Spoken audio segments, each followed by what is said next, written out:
France के राष्ट्रपति Emmanuel Macron की भारत यात्रा का सबसे बड़ा आकर्षक है 3.25 लाख करोड़ रुपए की रक्षा महाडील। ये डील भारतीय वायुसेना यानी IAF की ताकत को कई गुना बढ़ा देगी। इस समझौते के तहत भारत को मिलेंगे 24 सुपर राफेल यानी F5 वर्जन के लड़ाकू विमान। इसके अलावा फ्रांस की कंपनी डसॉल्ट एविएशन से 114 Rafale multi role fighter aircraft MRFA भी खरीदे जाएंगे, यानी कुल मिलाकर भारत को 138 नए राफेल विमान मिलेंगे। ये सिर्फ विमान खरीदने की डील नहीं है, इसमें शामिल है लड़ाकू विमान, पायलट ट्रेनिंग, मेंटेनेंस और लॉजिस्टिक्स, स्केल्प जैसी लंबी दूरी की मिसाइलें और टेक्नोलॉजी ट्रांसफर। भारत के डिफेंस एक्विजिशन काउंसिल यानी DAC ने हाल ही में ही इस प्रस्ताव को मंजूरी दी है। 114 विमानों में से केवल 18 विमान सीधे फ्रांस से तैयार हालत में खरीदे जाएंगे। बाकी 96 विमानों का निर्माण भारत में ही किया जाएगा। इससे भारत के डिफेंस मैन्युफैक्चरिंग सेक्टर को बढ़ावा मिलेगा।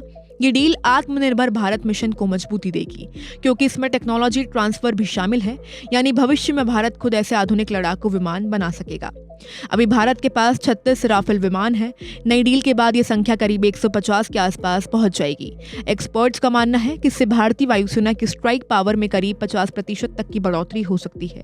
ये बढ़ोतरी खासतौर पर चीन और पाकिस्तान की सीमा पर रणनीतिक संतुलन को मजबूत करेगी। अब आपको बताते हैं कि आखिर क्या है ये सुपर राफेल F5। राफेल एक फ्रांस मल्टी रोल लड़ाकू विमान है। ये जमीन, समुद्र और हवा तीनों जगहों पर प्रभावी तरीके से काम कर सकता है। नई डील में 24 सुपर राफेल F5 वर्जन शामिल है। ये राफेल का सबसे आधुनिक और एडवांस वर्जन है।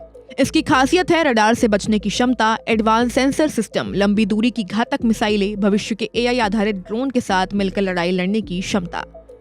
इस दौरे के दौरान दोनों नेता हॉरिजॉन 2047 रोड मैप में बताए गए कई क्षेत्रों में आपसी सहयोग को मजबूत करने पर चर्चा करेंगे। इसके अलावा आपसी फायदे के क्षेत्रीय और वैश्विक मुद्दों पर भी चर्चा करेंगे, जिसमें इंडो पैसिफिक में सहयोग भी शामिल है। दोनों नेता Bharat France year of innovation का उद्घाटन करने के लिए मुंबई में उपस्थित होंगे। इस इवेंट को दोनों देशों में पूरे साल 2026 तक मनाया जाएगा। राष्ट्रपति मैक्रोन 19 फरवरी को नई दिल्ली में AI इम्पैक्ट समिट में हिस्सा भी लेंगे। इस खबर में इतना ही। अगर आपको हमारी वीडियो पसंद आई हो तो हमारी वीडियो को लाइक करें, शेयर करें, हमारे चैनल को सब्सक्राइब करना ना भूलें। मैं थी आपके साथ वंशिका और आप देख रहे थे one India Hindi. Subscribe to One India and never miss an update. Download the One India app now.